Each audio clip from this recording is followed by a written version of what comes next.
So before I even was known for doing music videos, I had an in-house studio where I was producing for artists and engineering. So I already was building up my name like that, through Inglewood, because my uncle, he went to the same school as like Lil Durk, which was Robeson, like Famous Dex and all them. So he would take my beats to school, Wow. and the artists would want to work with me off of the beats. That was like 2008.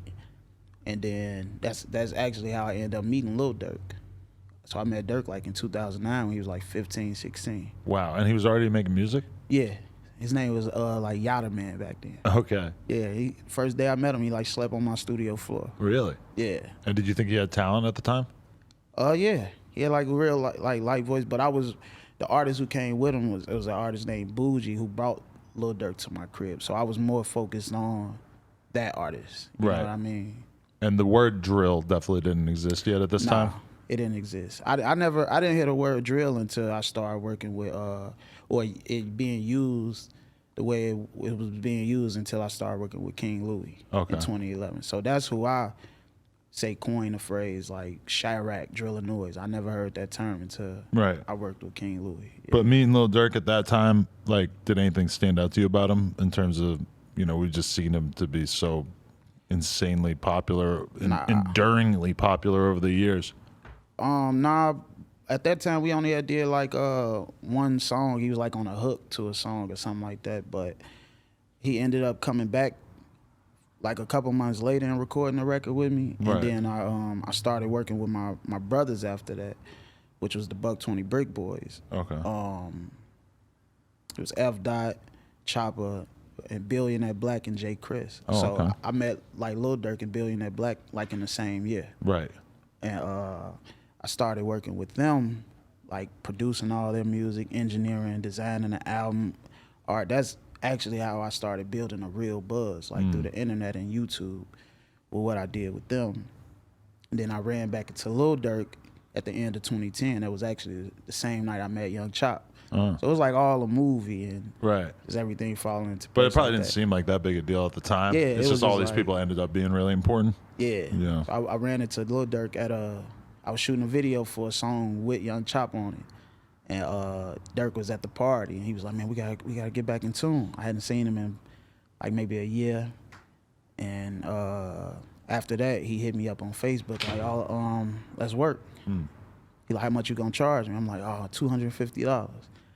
And then I don't know, it just some in me was like, man, I don't know, I think he probably got something. And I hit him back up like, man, I won't even charge you, bro. Let's just go. So was your mentality at the time like, I'm gonna learn to do as many different things for an artist so that I could maybe like shoot their video, design their cover art, produce their song? Like you were just like, fuck, I'll take any possible way I can to get money? Nah. Everything I learned how to do was actually for myself. Right. Like when I started making beats, I made beats for myself because I was looking at Kanye and I was like, I want to do that. So me learning how to do videos, that just was a given. That just happened. But everything I learned how to do was for me. Right. And then I just gave it to the world, Do you feel like you got like a hustler's spirit, so you were going to figure out how to make money in a million different ways regardless? I feel like I got a creative spirit and I just so happen to make money off of being creative. Right. You know what I mean? Okay. Yeah. So how did you meet Sosa? When did that happen? I met Sosa, he was hitting me up on Facebook, like after I started working with Durk. He hit me up a few times. I didn't know who he was. And then he ended up dropping a video with DGainz, which was the first time I ever seen a Chief Keef video. It was In This Bitch with him and Lil Reese. Okay. And I was like, damn, this dude has been hitting me up, like he kind of dope. Right. And I ended up going to DGainz's studio with Lil Durk one day. And I pulled up and Keef was outside and we just like chopped it up for a second. And I don't know, I just felt the energy and he was like, man, you want to work on something? I'm like, yeah, let's do it. You felt like he was a star? Yeah, he had something. It was something about him, bro. Like I ain't gonna lie, I remember him. He's just like talking to me like with his eyes closed. It's like, yeah. And then, like it is crazy because back then I thought he was older than what he was because he was taller than me. Because he was like 15, probably 14. Yeah, right? he was like I thought he was like 19, 20, but then I found out from Sasha Go Hard, like he was 15. Right. But I didn't know that until after the first video I did for him. Like the first video I did was Bang, and I remember, you know, I didn't charge him or anything. I texted him like, hey, you can't pick me up, like I'm doing a free video. You know, you could at least give me a ride. And he was like, oh, I can't drive. I'm a youngin'.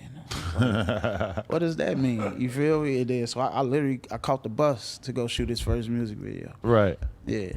And did he stand out to you as like maybe more dangerous than the average rapper at the time? Because he had this whole crazy ass case at the time and everything. No, he didn't have that case. Oh, okay. Yet. Yeah, that didn't happen till months later. I shot Bang in August. The stuff with the case didn't happen till like November. But are you regarding dudes like him and Durk as like, you know, crazy ass young gang members, or they just seem like rappers? Man, it was cool. Like me and Durk had a real tight relationship because we got like mutual, like actual family. Okay. You know what I'm saying? Like cousins that is related. So me and Durk were like super tight at the time. So like I was cool. Like I feel like I've never been in danger around none of these people. You feel me? And I don't know if that's like God, but I ain't never went through like no super crazy situations with them, and I never seen no wild side to any of these people. You know, I ain't saying it don't exist, but it didn't happen around me. Maybe I wasn't around enough. You know. Right. So when you first start shooting with Sosa, is he trying to like kind of claim you as his videographer at all, or is it just like one and done? Or did you keep working after that? I feel like at first for me it felt kind of like a one and done because I didn't even recognize what was really happening because I was dealing with so much at the time, like in my personal life, and on top of that, I'm working with King Louis and Durk too, and a bunch of other artists. But Louis and Durk were really going up. You know what I mean? Because I did like the I'm a Hitter with Lil Durk, which I produced that one too, and I produced the King Louis Money Dance. You know what I'm saying? So those records were going up. So I'm paying attention to the stuff that I actually had a real hand in, but not really paying attention. Like Keef video is surpassing everybody. You feel me? Because the Bang video did like 400K in a month, and I never had did those type of numbers that fast and that many numbers on a single video. Right. Yeah. I mean, yeah. When Keef came out, I mean, there was just such an unbelievable amount of energy around him. Like, there was a lot of energy around Chicago and the city and a lot of different artists who were coming out of there, but the Chief Keef energy was kind of a different level, right? Yeah, it happened fast, too. Right. Like, we did Bang, and I ain't talked to him for a couple months, and then I remember he dropped John Madden with Ken, and his confidence was just different. But I knew something was going on. I was shooting a video with Sasha, and Keef showed up. It was like an older woman walked up and was like, I know who you are. You made that Bang song. And I'm looking like I don't. You shooting your shot with a 16-year-old lady. Yeah, she asked me like rap the lyrics and stuff. I bet a lot of grown-ass women went to the dark side with him and fucking took that young child under their arm and guided him into adulthood real quick. Yeah, Keef was getting it in, man. Yeah. Yeah, so it was happening really fast. Like when it came to the case, I had hit Keef up to shoot another video after he dropped John Madden. I reached out to him like, let's work again. And we did the Aimed at You video. And the same week that I dropped that video, I get a call randomly like, man, somebody the police just killed Chief Keef. I was like, what? I called the manager. And Who, Pan? No, it was Dro at the time. Okay. I called Dro because I linked Dro and Keef together. And called Dro like, man, they said the police just killed Keef. And he was like, what? And he called me back. It was like, no, they just shot at him. He's in custody. I'm like, oh. But then the internet was going crazy. And I remember he got locked up. I went to like 2 of his court cases and whatever, and then they locked him up for like a month. Then he gets out like January, and then that's when the video hit World Star with the little kid like, Chief Keef is out of prison. And then when that hit World Star, I knew it was like about to go up at that point, you know. Right. And I mean, you're getting to put all these videos on your channel. Yeah. Which must have been sick as fuck. Because now, these days, artists, I mean, a really small artist might go to you and be like, yeah, put it in your channel because I need the promotion. But like, as soon as artists get bigger, they don't even want their videos on WorldStar anymore. They want their shit on their own channel. But back then, nobody really knew what the fuck was going on. So you're getting to put all these classic videos on your they channel. They wanted it on my channel. Like, they was asking for that, you know, because I was already building a buzz before I even was doing all the Keef and them videos. I already was making a name for myself. Like, most artists that I worked with back then, they reached out to me from what I was already doing, you know? Right. Hey, hope you enjoyed this video. If you did, subscribe. We just hit 200K. We're trying to get to 300K. Turn this up. Appreciate y'all. Let's go.